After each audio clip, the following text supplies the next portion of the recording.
Hello and welcome to Under the Sticks, brought to you by Big Red Cloud. Visit bigredcloud.com for all your online accounting needs.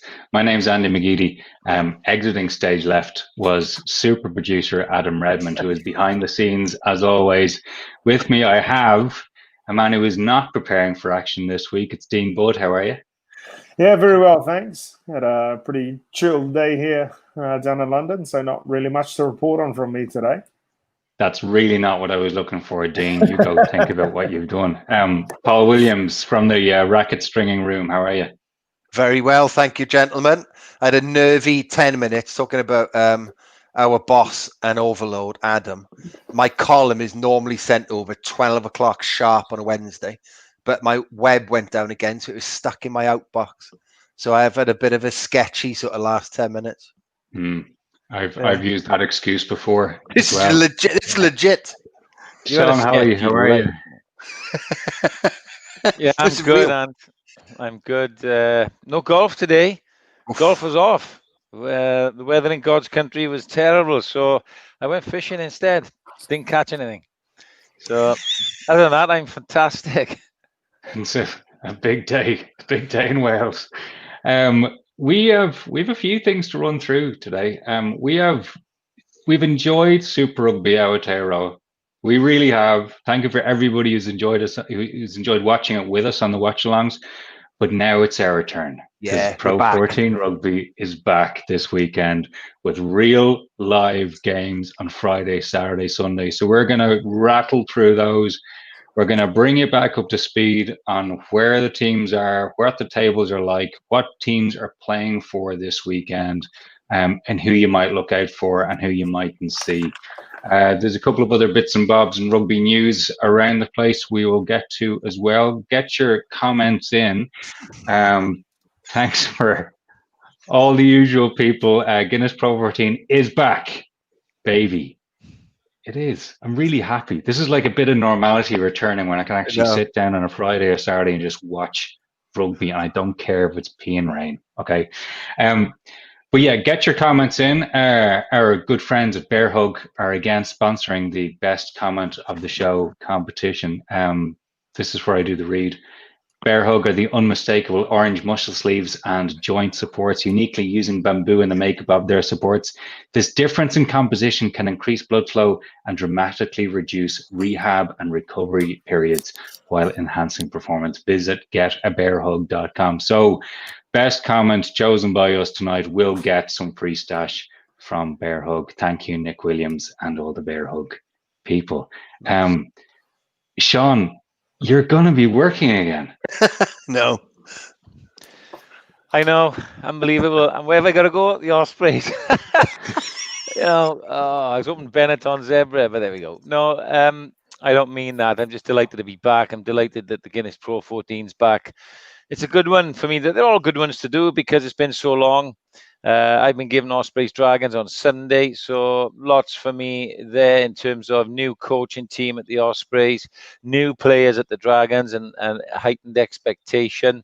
Not a lot on it other than a little bit of pride for both teams. They're pretty low in the leagues and low on the statistics, but also international rugby maybe around the corner, so the Welsh Derby is always good for Welsh selection. Other than that, I'll be all over the other games, of course, because for our Under the Sticks and other things that we're doing with the Guinness Pro 14, and I'm really excited about the matchups because we're entering into a little bit of unknown. The break may have done some teams some good, and it may have done some teams some bad. We don't know, but we'll find out on the weekend. What I'm hoping for, and if I'm honest, having looked at the Gallagher Premiership last week, is that we don't get a whistle fest and a ridiculous amount of penalties with the officials. And I'm sure Greg Garner's been working hard with his team to ensure that doesn't happen, but we're going to get some teething problems. Right, yeah. So Paul Williams, no blood, no foul this weekend. That's what I'm hearing. Yeah, it's. I can't wait for it to start. Like I wrote in my column this week, it's been nice watching Super Rugby, but there's nothing on it. You can't always just be looking at the happy things. You need a bit of misery. You need your team to lose. You need to be worrying. You need to have the defeats that mean something to appreciate the victories. So, yeah, we're back into it. I can't wait. And as far as I'm concerned, there's plenty on all of the games. We haven't played for, 4 or 5 months. A lot of season ticket holders give their money back to the clubs out of a goodwill gesture. So there's an awful lot riding on this for the players. I think they all need to show their appreciation back to the supporters. So it's the opening weekend is big, I think. It's, if you've got something to play for, fantastic. If you haven't, you've got the supporters to play for, even though they won't be there. Even though they won't be there. And we will come to that. But so, Dean, I suppose let's get to the first game of the weekend. Okay, so Friday night, Benetton and Zebre. And here's my talking point to you. How will Benetton do without Dean Budd? It's pretty easy. I think they'll put 40 on them. With me there, they're usually just struggling about, caught up in the arm wrestles. But no, I really think that these games always sucked for us at Benetton. They really, really did. The derbies we really, really struggled for. For some reason, we seem to kind of lower our standards a little bit. And Zebra always come out to play for these derby games. So what we'll expect, I guess, is a Zebra that comes out and plays and throws the ball around, plays out of their 22, just has big possession like they usually do, and Benetton typically kind of hang on for a bit and then just, off form, fingers crossed they get over the line and win it. But they're really, really tough games, and add in a long preseason for both sides. It'll be a pretty a bloodbath. Yeah. Can I ask one question before we really get into things? Firstly, Marco says they really miss you. Really miss you. I'm not reading that one. Definitely not. Dean, are you still in the Benetton WhatsApp group? No, I took myself out of that. Oh. So I don't have any inside info there. But no, it's too hard to. I'm in plenty of groups with all the boys, that's for sure, especially the PlayStation ones. Plenty of spare time on my hands, so I'm still in contact with all of the boys. Yeah, it is. It's like, just before we let's pause here, and Sean, we got a lot of regular viewers here coming through the comments. Michael Jenkins, it always seems to be very wet in Pembrokeshire. Yeah, it's temperamental, West Wales, as we are finding, Paul and I. But good to see you, Michael. Mark Freeman, nice to see you. Kevin Algio, I think he wants to say Dragons. He eventually did in the end. G'day, Jeremy. We got somebody from Madrid. Marco Thomasin says, of course, that we all miss Dean so much in Treviso, and he means the bars, obviously, not the club. And Harley Worthy asks a nice question. Which teams do you think will benefit most least from the extended break? Also, who are the new players you're most keen to see? Well, they're quite broad questions, them, aren't they? And that's really what the show, Harley, is about tonight. So you'll get answers on all of that. Interesting that Rhys Andrews comments that only one regional coach in Wales turned up for the Welsh Rugby Union regional referee update. And that's the words of Paul Adams, who ex-international referee who works in the WRU now. Well, that's not good, is it? That's not good. That's a real worry. Isn't that a really important thing to turn up to? Well, it is a very important. I always used to attend them all, even if you get one up on your other coaches. Yeah. I mean, out of courtesy, do something, because referees don't like that sort of thing, do they, Dean? If they don't turn up to things like that, they remember. They're like elephants. I'm telling you now. And we're always talking about the 1%ers from the coaching perspective, Sean. That's where you get them from, isn't it? That's a 50%er. Exactly. That's a 50%er. You turn up and they'll tell you exactly what they're looking for that weekend.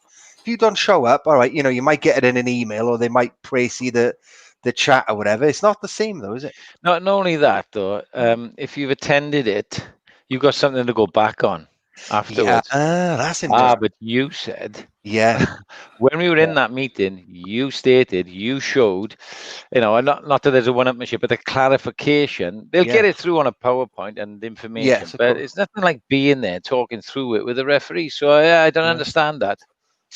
Yeah, it's a weird one. You definitely want to put your accountability on them. I'd be the first one on the door with coffees and biscuits. Too right. Little present, nice happy new season. Yeah. Have you been working out, ref? Nice guns. Yeah. But yeah, before we move on from Italy, we were talking just before we came on air. Like there is another angle to these games, which is the extended test window we're going to have because of COVID. And this is going to be a couple of trial matches for the Italian selection, Dean. That has the potential to get gloriously messy. Yeah, no, there's a lot of spots on the line, to be really honest. With Franco coming in, he's changing things up, and he's looking for his 15, well, his 23. So yeah, there's a lot on the line, and that's why I say that these games are going to be cool ones to watch. They may not always be glorious champagne rugby, but you'll see some interesting things happen, and maybe a few little sneaky digs in the bottom of a ruck if the cameraman's working well. I think as well, there's a couple of things, Dean. A lot of our fans, watchers, supporters are starved of Pro 14 rugby. They may not ordinarily turn on to a Benetton Zebra derby, but now's the chance. Premier Sport are covering all the games live, so you can get to watch that Friday night. Fingers crossed we're going to do a watch along under the sticks, which would be amazing. And it's a chance for all the other nation supporters to have a little look at some of these players that we've talked about on the podcast that may figure in Franco's Six Nations, and I think that's really exciting. Also, I've looked at the league tables, and, Zebra have been the whipping boys in previous seasons. All of a sudden, they're above the Ospreys with just a couple of games. Exactly. They could, you have to say, in relative terms, it would be a relative success for them to finish above the Ospreys in Conference A, wouldn't it? Yeah. So they have something to play for. Yeah. And the other big thing is there's been a lot of buzz about, nipping back to New Zealand quickly, about the North v South match that they've got prepared out there. The Pro 14's got a stack of those North v Souths, essentially, for the next fortnight. Those local derbies, like you say, the Italian game, that is a national trial. Let's face it. Similarly, in the Ospreys Dragons, they are playing to get in the Welsh squad. So there's loads on it. No, and Italy was one of the first people to come out of the lockdown too. So these boys have been going since June. Yeah. Oh, sorry, May. We started May. So they're going to be fit and rearing to go. So fingers crossed. It's not too hot and sweaty and slippery like I was kind of alluding to last week. But I mean, if some balls stick in the hands, it'll be a really cool game to watch. And hopefully we can get some new fans into Italian rugby, because I mean, as a player, we certainly over the years there's a Hoy Lake. I think they would come out pretty regularly, a crew from England, and they became Benetton supporters along with their local English team because they wanted a bit of Pro 14 action as well. So yeah, it's a big spectacle this whole weekend to grow the Pro 14 a little bit. Yeah, it is, and the main thing is it's just going to be a game on a Friday night, and I've missed that. Yeah, I have too. Yeah. I honestly, it's too, as Jerry Seinfeld used to call it, you're rooting for laundry. If that laundry is running around the field, I'm okay. I'm all in. Okay, so that's where we kick off. It's 7 o'clock UK time, 8 o'clock PM Italian time. Can't wait. So that's we kick off. We've got the fixtures list up on the sheet here for the next 2 weeks. Okay, so this is what we're looking at. Benetton Zebra kicks off this weekend, then Scarlets and Cardiff, Edinburgh, Glasgow and Leinster, Munster finishing off Saturday night. Then on Sunday, Ospreys, Dragon, and then Connacht, Ulster. And there's a few games here now that are happening in the same stadium. The Aviva is hosting both of the Irish matchups on the Friday. Then we roll straight into the following week, where you get Glasgow and Edinburgh on the Friday night, Dragon, Scarlets, Ulster, Leinster, And then on Sunday, 3 games: Munster, Connacht, Cardiff Blues against the Ospreys, and Zebre against Benetton once again. And again, just to note, the Glasgow-Edinburgh games are both in BT Murrayfield to make everything Well, I safe tell you what, and if that controlled. doesn't get you back into rugby, you need to find a different sport, because that is back to back to back to back to back joy as far as I'm concerned. It's Yeah, great. it's every wife's nightmare that Saturday. No, yeah, my Sky Plus box will be panicking. Not a lot of stringing going on this weekend, mate, is there? Not very much stringing going on this weekend. No, not at all. I'd be like a vampire. Wouldn't see any daylight till Sunday. It is good. So, do we want to just we've started with the Friday night game, but before we get into the rest of the weekend, Sean, is it worth just explaining to people what we have on the line? Because apart from just games now taking place, and they're all local, so there's that element, we still have the Guinness Pro 14 and playing for final placings. So where are we? Well, clearly, decision has been made to finish the season, and with time constraints, lockdown restrictions. Williams, I'm going to sweat my skin. That sounds so wrong. Then is having some fun. So this needs to be completed, and the decision has been made that it will be, albeit with a reduced number of fixtures, and it will end up with the top 2 in each conference going through to semi-finals. Now, there'll be a shorter number of rounds, obviously because of time restrictions. So we've got 2 rounds, as we've just seen the fixtures, of derby matches back to back. And that will essentially be the end of the regular season. And the top 2 in each conference will make the semi-finals. Of course, in the past, we've had a 3rd place playoff and all that sort of stuff. But this will be top 2, and then top in Conference A will play 2nd in Conference B, and vice versa. All right. So you've got a situation where then we will have a semi-final weekend and then a final. And that'll be that done and dusted.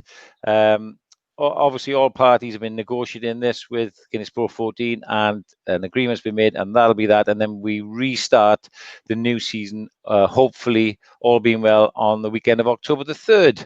So, it's a rattle on into next season, and long may that continue. But it's making the best of a disastrous situation, and nobody can argue with that. Leinster have been run away in Conference A. It's a lot tighter in Conference B, but realistically, there's only perhaps 6 teams in the running. Connacht maybe argue that they need a mathematical miracle, but the Glasgow could make it with 2 bonus point wins if all goes awry for Ulster, and Scarlets could make it if all went awry for Edinburgh and Munster. But it's looking pretty much like the top 2 in each conference should make it at the moment. Yeah, and but the weird, this shortened format could throw out a freak result in the final. I think if the season had continued as it was, Leinster would have just walked it. This could alter the dynamic. You never know, right? It's a shortened season. Leinster might start cold. You might get a freak result, which would be great. I know Leinster supporters would go mental and Twitter would melt down. But it would be, like you say, this is COVID times. It's a bit unusual. If you get a freak result, it'll be remembered as that odd season. Well, you think, this is where these 2 rounds are. They could have a little bit of psychology in them. Dean will know what I'm talking about here, because the break, all of a sudden now, on any given weekend, Leinster, Munster, the way the sides were going, you'd back Leinster, right? And form would, if it was a horse, you'd be backing them, all right? Yes. However, looking at the fixtures, looking at the league tables, Leinster, Munster could end up being a semi-final. Yeah. So what if Munster were to put one over on Leinster this weekend and gain an early advantage? Yeah. They'd be confident going into that semi-final then. Yeah. Munster could get Leinster all of a sudden, from being runaway favourites, may not make the final. Imagine that. Yeah. Imagine that. And the other thing, as we've seen in the other competitions that have started, some teams are adapting better to the revised interpretation at the breakdown.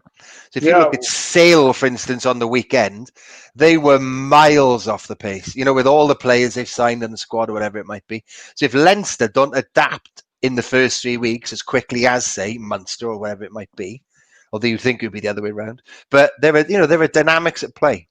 Speaking of those rules, what has the Pro 14 exactly adopted? I heard there's a lot of stuff that was up, like league by league choice as to what to bring in. Is there anything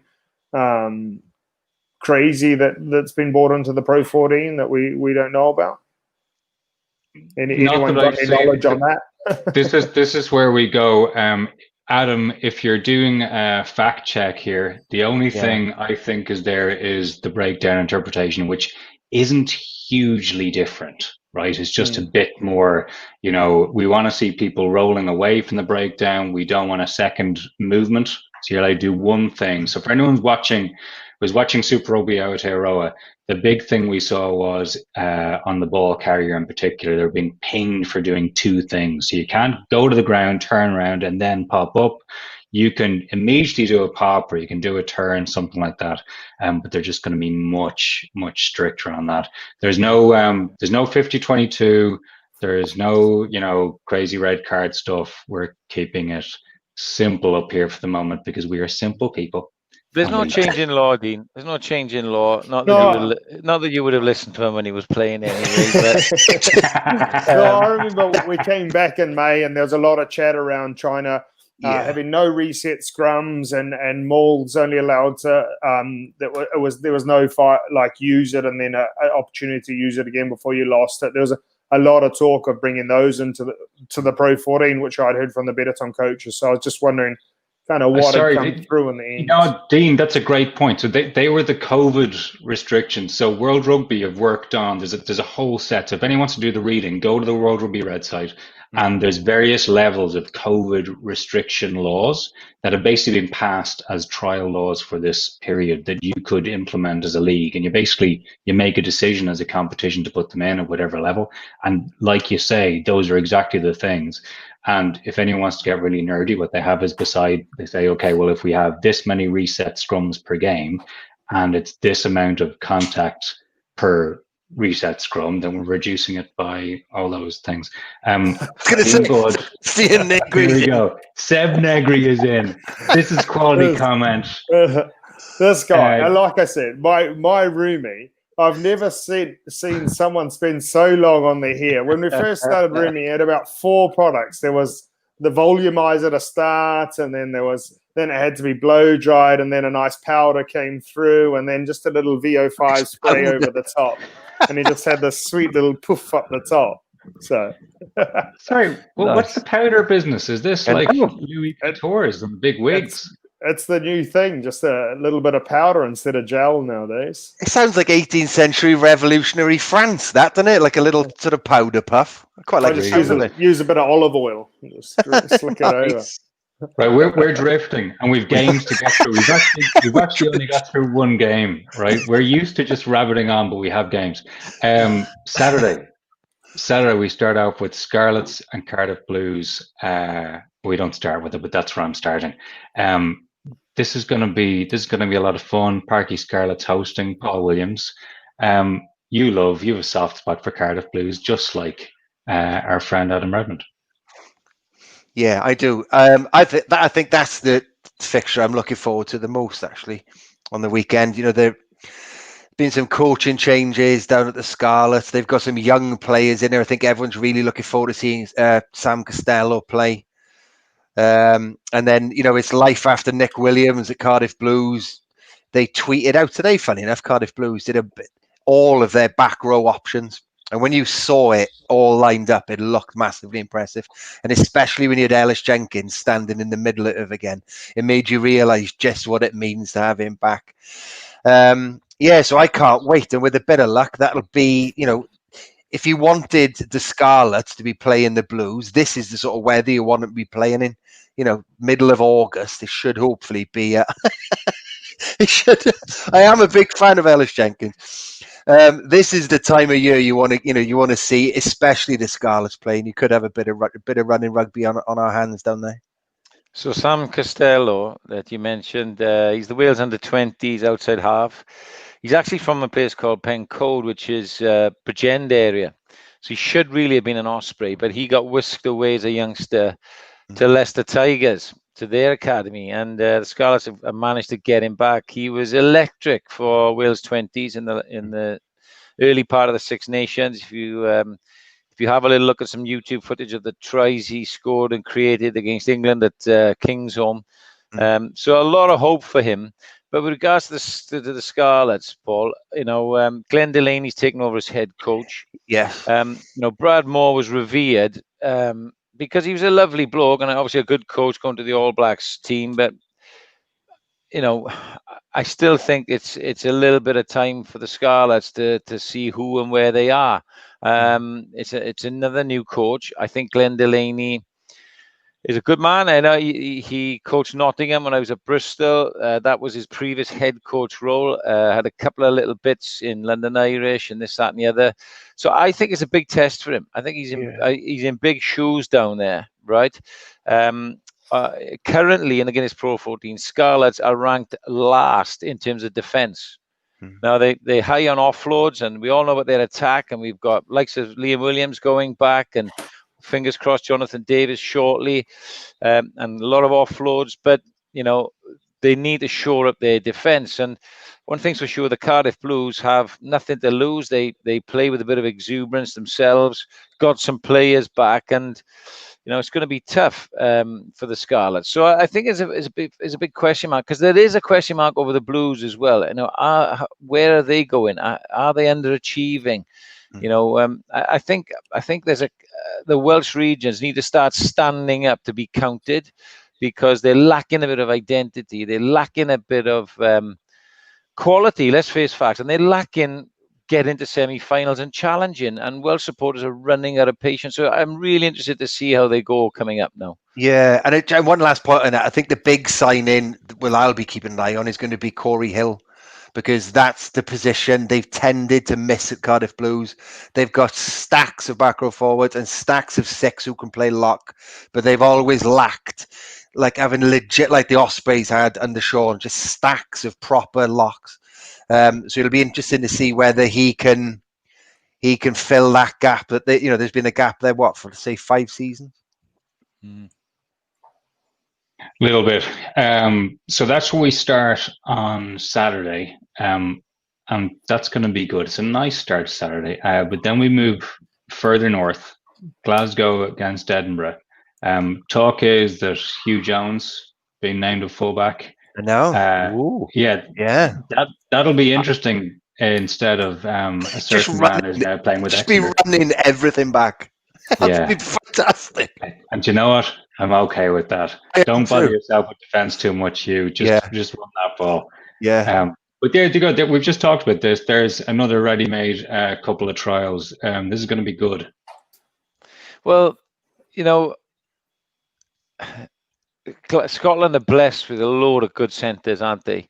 Hugh Jones has been questioned about his defence ever since George North ran through him a couple of times a few years back in the Six Nations. But, at fullback, it's an interesting one, because you got Stuart Hogg in the Scottish. I'm wondering whether the Scottish management would have asked that, or whether Danny Wilson's gone, look, Rudy Jackson's retired. We need a fullback. We've got stacks of centres, so have a crack there, son. Maybe there's somebody who can push Stuart Hogg. I doubt it, but interesting one there. I'm interested in these fixtures, because if Cockers was to choose 2 games in order to secure a semi-final spot, I don't think he would have chosen Glasgow back to back. No, he wouldn't. Because they are number 1 in the offloads and meters made and defenders beaten in the league, irrespective of only being 3rd. So they're bloody dangerous, and Cockers knows that. But the caveat to that is that Edinburgh have the best tackle success in the league. They're a real good set piece. Dean will tell us all about playing Edinburgh, and they got that steeliness about them, and an all-court game now, buddy, haven't they? Yeah, Edinburgh's full. I'm most excited about Dwayne Vandermeer. I think he's absolutely incredible. Honestly, Class. it's not quite a give the ball to him kind of game plan like there was for Jonah, but he just is incredible. He's at the top in every kind of stat there is for line breaks, meters gained, defenders beaten. So he's a real kind of spark X factor player for them. So he is quite literally a beast. That's fantastic. Yeah, he's an incredible player, and when you've got just set pieces, you've got Bill Mata in there, who's can create go forward wherever he's going, and then you've got set piece, scrum, line out, everything. Very complete side at the moment. They are. I think other than Leinster, I think that maybe they're the best balanced team in the competition. You obviously put Leinster head and shoulders above everyone else. But Edinburgh, they've got everything. Phenomenal set piece. The scrum is fantastic. And like you say, Duane van der Merwe, he doesn't just make line break. It's easy for you to say. No, do you know what? I need caffeine is what I need. Duane van der Merwe. He doesn't just make the line break. He finishes it, doesn't he? He's got the gas. Once he pops through, he goes all the way. So, he's fantastic. I write about him virtually every week. Would it be naughty of me to suggest that Leinster might be the top team in the competition and Leinster B might be the second best in the competition? You know what I'm saying. The third most balanced team is probably Edinburgh. Yeah. Dean, when you come to, we were talking about Hugh Jones in defence there. Sometimes you must know from training with lads, whether at international level or national level, that some guys just have it in them to be an absolute nails defender, and some lads just kind of don't. Do you know what I mean? Like that. I know no one's rubbish at the professional level, but there are differences that make someone really, really good at stopping another guy getting over the line. Usually a screw loose is the recipe, to be honest. You look at all the. I look at it from an Italian perspective. Simone Favaro, he's had to retire, basically. He was one of the best defenders that Italy had, but he just had absolutely no respect for his body and would smash into everything as hard as he can, and had to retire at 30, essentially, because both his shoulders were poked, and that's game over for him. So, those guys that you just don't want to run into are the ones that have the screw loose and have no respect for themselves. And that's and it's awesome to have a guy on your team that you can just go to, like that, when you're a bit low on D and he just flies out and smacks someone and has a stinger and limps around for the next 5 minutes, but then goes and crushes someone again. It's like, it's not normal. Like, but very, I'd say those guys have always, there's just something that just doesn't quite tick up there. Yeah, you are right. They get that sort of Quasimodo walk, don't they? Lee Halfpenny has that quite a lot. See him run and smack somebody, and then he's like, oh, God. For about 25 they're guys, when you play against a team, they're the guys you notice and you want to sign. Yeah. So, cracking a couple of examples would be Stephen Ferris. When we first played against Ferris, it was like, oh, gotta have him. gotta have him, And then you'd play against the Dragons, and Ian Goff would be scything people down around kneecap level. Think, well, we may as well have him in our team because it's people like that, isn't it? Who just go ooh, and then your players are going ooh. That's what you want. You gotta. It takes all sorts, and you're right about those. They're invaluable, to be honest. It makes it. It gives you an extra phase of recovery as well. Instead of going back or having to fold a corner or something, you're just kind of going forward, and you've got a smile on your face, and you get a little bit of excitement. It's really for what they do. It's not really probably recognized what they do for a team from outside, but it's massive when you're struggling in D. Man. Yeah, Stephen Kenley is asking who's the toughest. So Ferris or Lewis Moody? He didn't have any respect for his body either. No. Oh, yeah. Moody was ludicrous. Absolutely. Quick Moody story. We talk about 1% in a game. If you remember, he was a brilliant charge down merchant. Yeah. Andy Robinson, when I was at Bristol, got Moodos in for a session on charging the ball down. And I thought to myself, buddy, I'm thinking, really? Do it was fantastic. The detail he went into, the drills, the mindset that he gave the players. It was really brilliant, how he geared that up to be a real big part of his game and added some percents to his performance. And you talk about, putting the opposition under pressure when you least likely, he'd get you 1 or 2 tries a season. Yeah. In big games, in big moments, and that makes a massive difference. I was blown away by that. To be fair, that's crazy. That's an art form. I mean, you kind of. I've heard the All Blacks kind of do a thing where you kind of go target the foot and things like that, but to have a whole kind of coaching system and mentality around it, it's impressive. Amazing. I love that. Before we leave this, real fast, Dean, who was the absolute hardest player you came up against? Ooh, that's a terrible question. God, there's just so many. I mean, I definitely, for a hardest player, go back to New Zealand probably in terms of, oh God. I mean, just big island centres that are running fast. They weigh 110 kilos. They're powerful, can step. God, give me a name.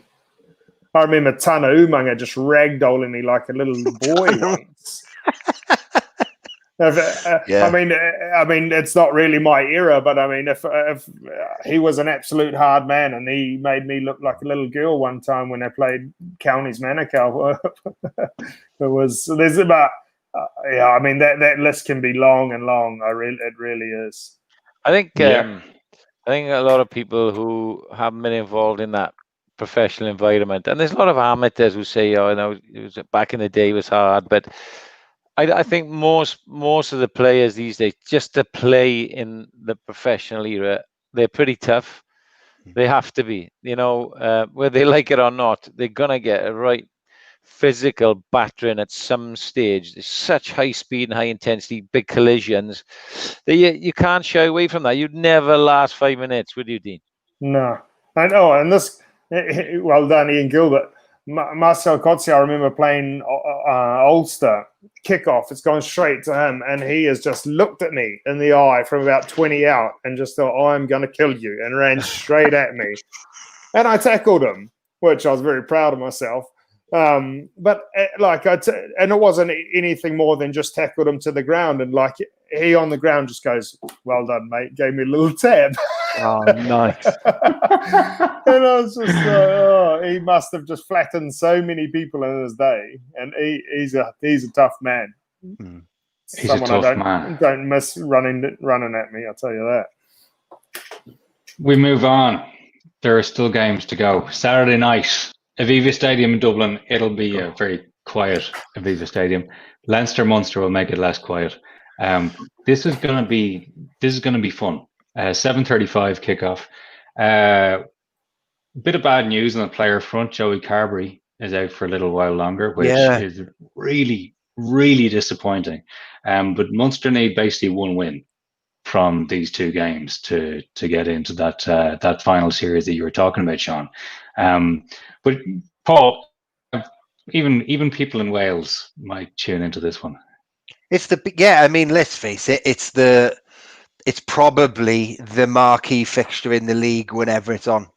I mean, whoever's playing Leinster, you're looking for the number 1, 2, 3 side to play them, and it's invariably Munster in any season. Fantastic fixture. Do you know, I am a little bit worried about Carberry, though. Is anyone else starting to worry about all the niggles he keeps picking up all of the time? Nobody worries as much as you, mate. So just put that on a sliding scale.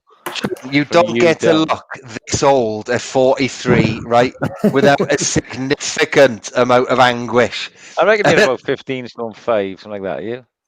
I am 15 stone. But isn't anyone else starting to worry about Joey Carberry? Because he's one of those players who you really want to succeed. And I always thought he was going to be like this 60 cap test outside half, and I still hope he can be. But then you just see the repetitive injuries and you just start to think, oh, God, is he going to be one of those? And I really hope he isn't. Health is a skill. When it comes to athletes, health is a skill. There's a touch of Gavin Henson's about him. That's the thing. I didn't want to mention that because... No, there is a touch of Henson about him. And Gav, unbelievable player.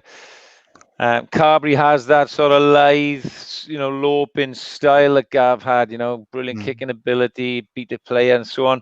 But Gav had niggles, cost him. And yeah, you're right, mate. We just when we thought, okay, he had to make the move, and then right, grab the shirt, and we're going to see him blossom. We haven't, have we? He hasn't had a run, to be fair to the guy. No. Well, he had a run when he first got there, and he was basically given the keys to the car, and you saw even that understanding that he got instantly with someone like Andy Conway was brilliant. It was great to have him that run in a 10 shirt, and we just need to get him back there. And it's a shame, and I know I'm very parochial on this. We saw him come through the ranks at Leinster, and then look, he wasn't given the real shot for whatever reason. Moved south. Well done, Joey Carberry, and hopefully we'd see this come through in the Ireland shirt. And we've just been waiting still, and it's because of these niggles. But anyway, we've talked about Joey. We talk about actual games now. I cannot wait for this. This, for me, being very selfish, Dean, is that rugby is back because my local teams are playing. Right, rugby's back for you on Friday. Rugby's back for me Saturday night. Mark Freeman reckons Munster will turn Leinster over on Saturday. Now, I got asked by Premier TV to do my predictions this week, and I sort of went all home games, although the Irish fixtures are in the Aviva. Yeah. Apart from Leinster-Munster, I've backed Munster. Have you really? Like I said at the start of the show, I just got this feeling that they've got maybe this shot to springboard some momentum into what's left of the season to achieve something. Adam, don't put your house on it, that's for sure. I've just put a bloody pundit's choice on there, but as well, I don't know. I just wanted to mix it up a bit and think. Yeah. They have, put it this way, they have to. They lose this one, they're scrambling in the next game. They're looking over their shoulder at Scarlet, and I just think this is their best shot at getting some momentum and maybe getting to a final and doing something. All the form statistics pre-COVID doesn't stack up with that, but just got this gut feeling this week that that they have to do it. Yeah. Has Leinster got any records kind of riding? I know they're unbeaten. I mean, is there anything they're coming close to record-wise? Or Adam, that's you a got good something question. on that? Adam will check things on that and pop in glamorously from the side when he has it. How's that for it? I mean, has there ever been a Pro 14 team that's done an unbeaten season? I know it's reduced now, but I mean, God, that's the thing. Would be a massive feat. Would it still count? It would still count as an unbeaten season. Unbeaten season, yeah, but people would mock it when they look back, wouldn't they? Big asterisk. I don't think there has been only 116. They can't. Do you know what? There can't have been a team that's gone all the way, can there? There can't be. If they win, it will be the longest ever unbeaten run in the Pro 14. Jesus. I'm reliably informed. Wow. Good work, Adam. God, it is frightening when you think of like what Leinster had done to that point. It was a little bit scary. Do you know what? Let's face it, they don't even need anything to play for anyway. It wouldn't matter. You could put out their fourth string and they'd give pretty much anyone a run in that league. They're very, very impressive. Alan Cullen is obviously a mad Leinster fan and is Dream on Sean. But look, he's just trying to taunt you into a bet. Alan, my prediction is just born out of mixing it up, in the reset. That's all. I would still, even if Munster did win on the weekend, I would still back Leinster to win this because I think they're just too good a squad, coaching team, and all the rest of it. And whether they deserve it or not, I think they do because of their form before the lockdown. Yeah. It's just that depth, Dean's been there with Benetton, would absolutely die for no disrespects to the boys who were not first choice, but die for a second string who come in and perform the way those Leinster guys do. They're just phenomenal, aren't they? Yeah, I mean, they can sometimes even take it up a level. I mean, I'd never say that top team will ever be complacent, but I mean, they're going to have down weeks after long seasons, international seasons. So you've got a hungry second tier player that's actually only second tier because they've got a legend in front of them. It's really scary. The system they've got there, how they're developing players is second to none. It's incredible. Yeah, it's the cloning project we've had on the go for a while up here. Wait till you see us in 2029. For non-Leinster fans, look out over the coming weeks for guys, and in the Six Nations, for guys coming fast up on the rails. You know, we've got, well, to name but a few, Keelan Doris. Gosh, what a player he is. Max Deegan, some people might know. These have already been involved in the wider Irish squads. I think they've even been capped. Who's the Rory Kelleher? The hooker. Yeah. The hooker. Watch He's out for him. As if amazing. they haven't got enough hookers, you know, he comes along.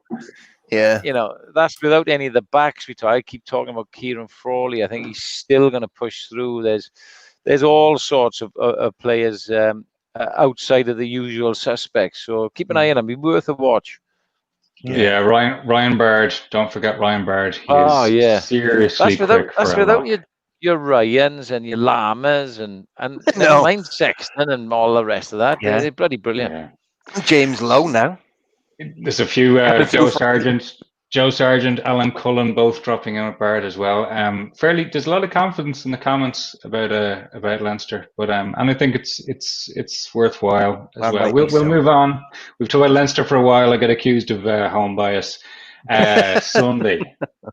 Speaking of absolute non-bias, Ospreys versus Dragons, Liberty Stadium in Swansea, 2:15 on Sunday. Sean Holley, you'll be there. What are you looking forward to? I will. I'll be with my former player, wing wizard, Shane Williams. So no bias in the commentary team there. And we could be completely impartial.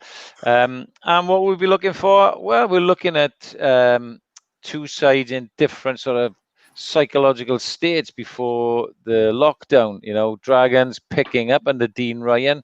Good young players, Leon Brown, the tight head, Tane Basham was a sensation in the early part of the season, just a teenager really, and scoring tries. And a load of others, a half-back pairing of Rodri Williams and Sam Davis that seem to have stabilised them, and getting some wins. Notably the Derby win over the Ospreys at Rodney Parade. Now, since lockdown, they've made some significant signings. Nick Tompkins, Jamie Roberts in the centre, Jonah Holmes from Leicester Tigers, a Welsh international squad player, a couple of other fringe players, one from Newcastle, one from Leicester we'll talk about. But, all of a sudden the expectations there with the Dragons. So I'll be looking forward to that. On the flip side, the Ospreys, and I did some revising of the statistics. Just to remind everybody, the Ospreys are bottom of Conference A. It's incredible. They are ranked 14th in all attacking stats. Whether you talk whatever stat you want, carries, line breaks, tries, whatever you want, they're bottom in all of that across all, and they are ranked 11th in defence. So that's why Alan Clark had to go, and Matt Sherratt has gone to Worcester early. And Toby Booth has come in as head coach, and Brock James has come in as backs coach, and then James Hook has got a skills role. Andrew Bishop is there, Richard Fussell, Paul James is doing a bit, Duncan Jones. So all of a sudden you got a new regime, and Toby Booth has come out fighting talk saying, that's it, slate's clean, it's going to be the new Ospreys. So that's what we're looking forward to. Is Alan Wing going to play? Is Tipperick? Is George North? Scott Williams? All these internationals that they've missed, are they going to be fresh and play? I'd say get them in. Let's get a feel-good factor back at the Liberty Stadium, Yeah. Because they're not going to be able to play once internationals come along. So let's get them in early. So it's an intriguing one, even if there's nothing on it in terms of the Guinness Pro 14. Yeah, but like you say, I mean, the Ospreys need to win a game. It's not just about this season in the Pro 14. Like I mentioned last week, it's about the long-term future of some of these clubs and selling season tickets. If you don't play these players now and you lose the next two, then you're going to go into the next season, which is, face it, is this season, already on a downer. People aren't going to separate these seasons in their minds. They're going to feel like the same thing. So I think they've got to start strong, and it'll be tricky against the Dragons.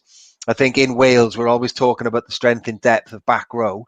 The Dragons, I'd say, have got the best young back row talent coming through of all of the regions, which I never thought I'd say 5 seasons ago. You know, you've got just with Wainwright and with Basham, as Sean's just mentioned there now. You know, people don't even mention Ross Moriarty anymore at the Dragons because there are people coming through underneath him who are more exciting long-term talent. So, and the other problem is, of course, on Welsh Twitter, that there's a bit of ill feeling towards the Dragons because they're thinking they're getting a little bit more money than they should be. Well, I think, you know, the Dragons have been in the doldrums for so long. You know, they've had the pooey end of the stick for over a decade, so I'm all for them getting a bit of extra cash. And, yeah, I was going to say shitty. And do you know what? And I really hope they have a fantastic season. They've gone through a lot, the supporters of the Dragons, so I'm hoping they can turn it around. Yeah, so a couple of things on Dragons. One, because we touched on this a couple of weeks back, the Welsh clubs the Welsh regions are all tackling the pay cuts, COVID-related, separately. The Dragons seem to have come to some sort of agreement today, Sean, 25%. Yeah, cuts. I think Scarlets may have as well, yeah. Yes, they have, I think.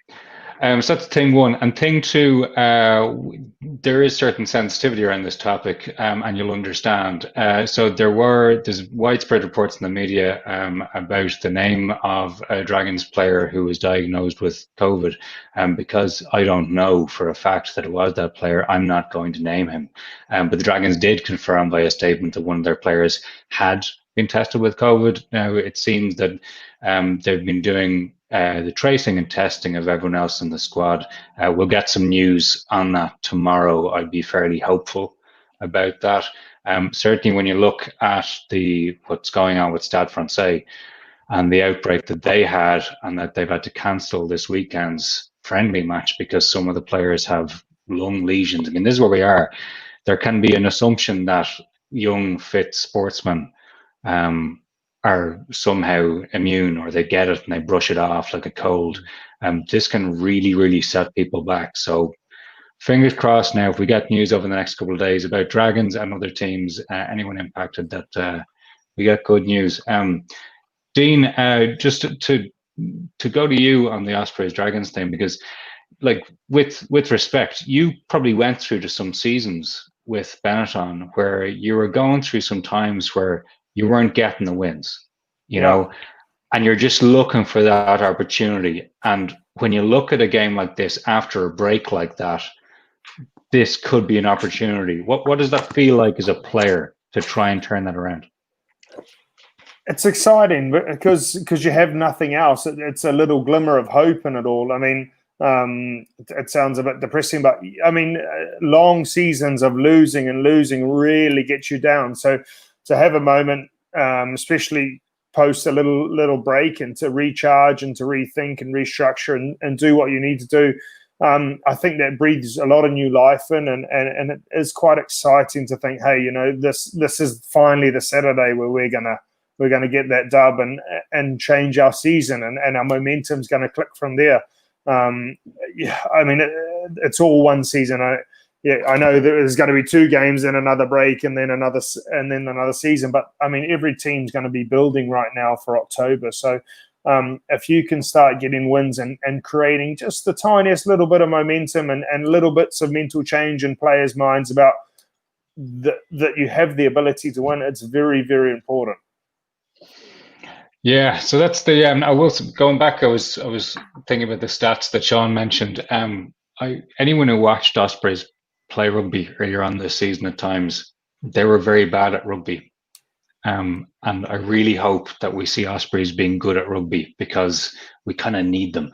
Harley Worthy question here: how important was it for Ruddock to say that Booth needs 3 seasons before having his role reviewed? Sean, that is kind of important. Yeah, it's very important. I've spoken about this before. you can't do things in rugby. Like I keep going back to Dean because he's a professional rugby player. You can't do things in team sports, professional team sports, rugby overnight. You can't do them in one season. You can't do them in two. It takes time. It takes a lot of time to build a culture, to build trust, to build a squad that you want, to build a system of playing. Because it just doesn't mean the first team. It means your conditioning, your medical. It means your academy structures. It means your feeder clubs. It means personnel. 3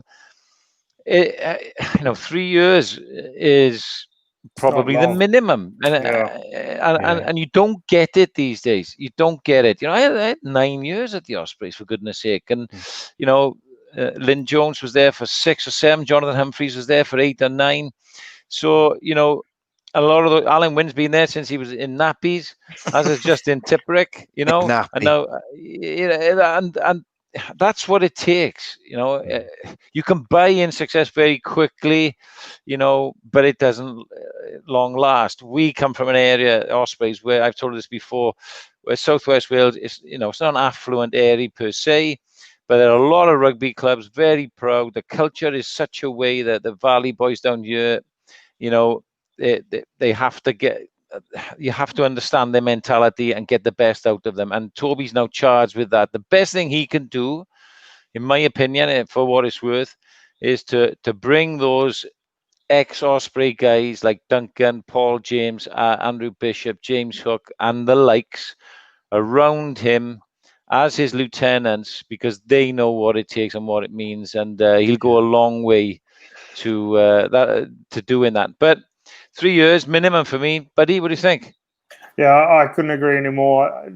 From experience as well as a player, was changing your teammates. I mean, at Benetton, we were probably having, in the early years where we were very unsuccessful, we were having turnover of 25 to 30 guys a season, and coaches were lasting a season and a half, and then you get an assistant coach chucked in for 6 months who never ends up becoming the coach. So that was just a waste of time again.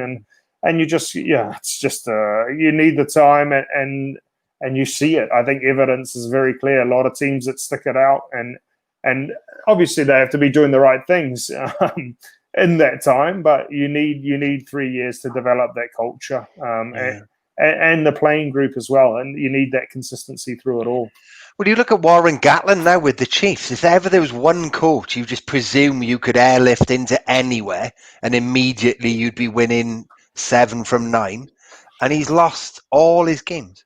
So, like you say, it's 3 years minimum. If he can't do it, no one can. No one can. It's ridiculous. Yeah. So last game of the weekend, last game of this first set of games. Connacht play Ulster. It's again in the Aviva Stadium in Dublin. It's 4:30 p.m. kickoff. There are a couple of things that are potentially on the line here. So Ulster are currently second, so they're in that seat. One win gets them through. Connacht have a chance. Yeah. They do have a chance. They do have a chance. I said it. They have a chance. You cannot always have a chance, in my opinion, because they're very, very difficult side to play. And Andy Friend, who I interviewed for Guinness Pro 14 a few weeks back, has done a great job. And again, he's had some time to build a culture. Coming in after Pat Lam winning it and then a drop in the season, and he's picking up again. They'll just get better and better. And I think they're a difficult side to play. The stats don't read good for them. They're a pretty inconsistent. Their attack isn't good enough. They don't score enough points. They don't score enough tries. They're pretty middle of the road. But on their day, with their tails up, they would love to spoil the party for Ulster, wouldn't they? Yeah, but before the break, they were because I remember writing about them for like a 4 to 6 week period where they were counter-attacking fantastically, and they were scoring quite a lot of tries from deep. I remember there was a period just before the break, so with a bit of luck, they can carry that on. Yeah, and I think it's probably the hardest place to go and play rugby in the world. Oh, no. Yeah. What an empty Aviva Stadium with the sound echoing around. There we go. Yeah. There we go. It's going to be so Connacht. So this is where I bring people down with a resounding bump. So yes, Connacht could absolutely take down Ulster. That's a guarantee. But to get through, Connacht, this is mathematics time. 2 bonus point wins and hope Munster do nothing over the next 2 weeks. Yeah, that's not going to happen. Well, you know, could happen. It's why we play the games. And Correct. thank God we have games. So why? This is where I'm going to get a bit naughty. So, Adam, if you can come in for a sec, we did discuss this about a month back, but why don't we have the South African teams playing? That I think would be just good to tick off in a few minutes. But we do want to talk about some glamour, right? So, Paul, you're a resident fashionista. Well, you wouldn't know it. I'm in a basic white T-shirt this evening. Well, you know, it's how you play them, right? It's how you wear them. And I've seen various pairs of loud pants. I've got a lot of loud trousers.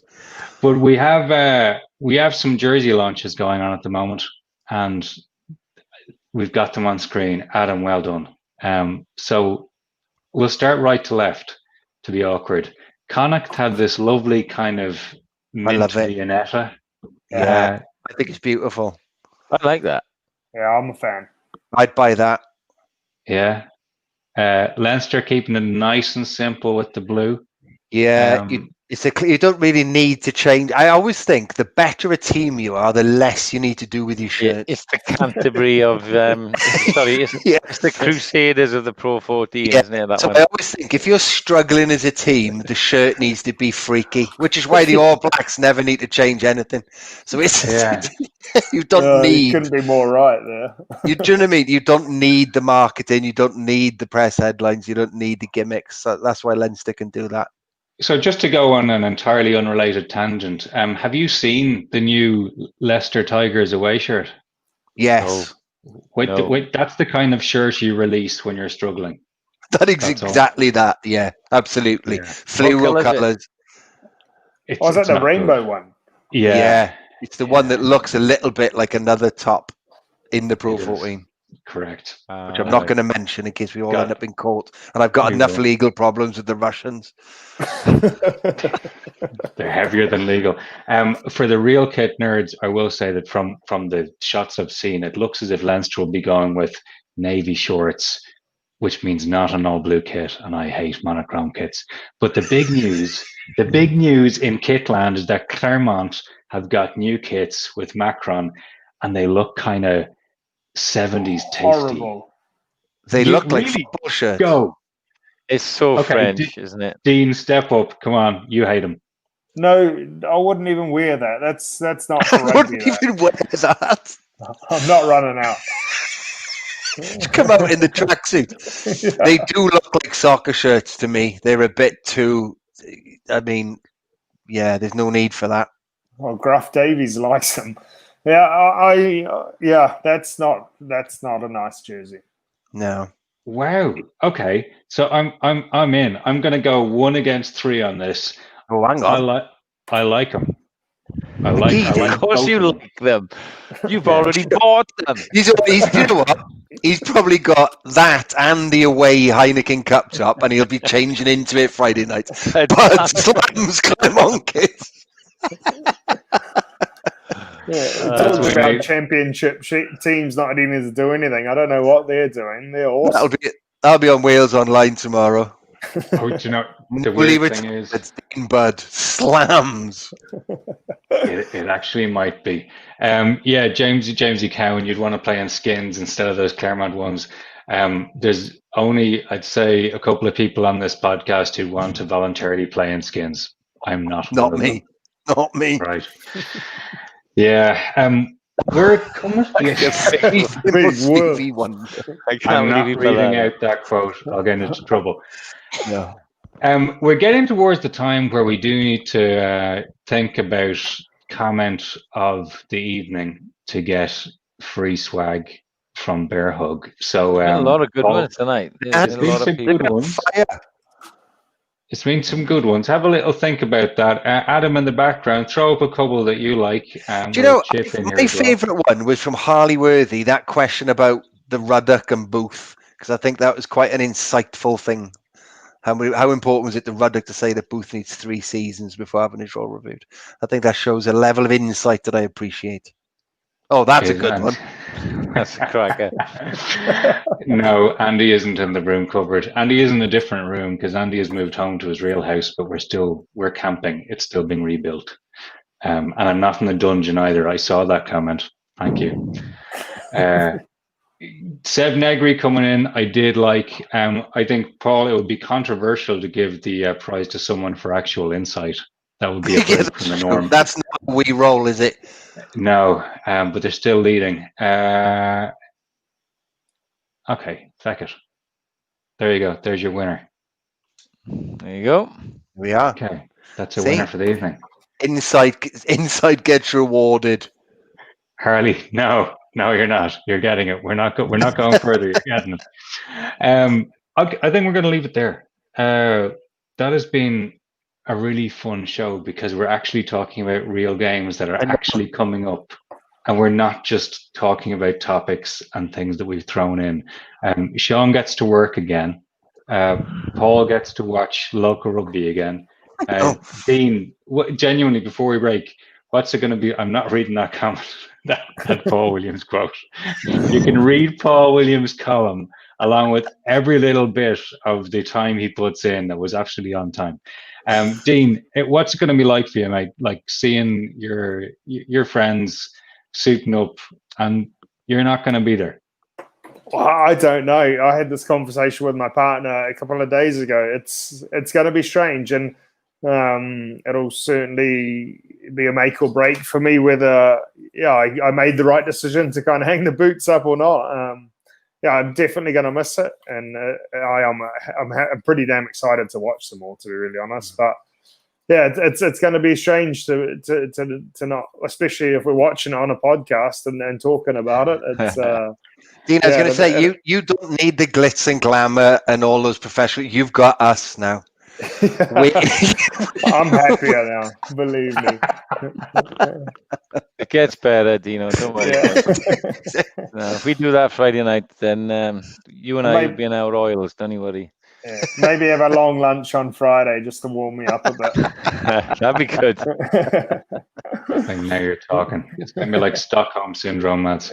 Right, we will leave it there. Thank you, Bear Hug, for giving us the prize to give to our best comment of the evening. Thank you, everyone, for tuning in. Love seeing the comments coming in, and I think we're all excited just to have real games coming up. Thank you, super producer Adam Redmond, for pulling us all together. Thank you, Dean Budd. Thank you, Paul Williams. Thank you, Sean Holley. That was Under the Sticks. My name is Andy McGeady. We will talk to you very soon. And thank you, Big Red Cloud, for sponsoring the show. Bye. Yeah.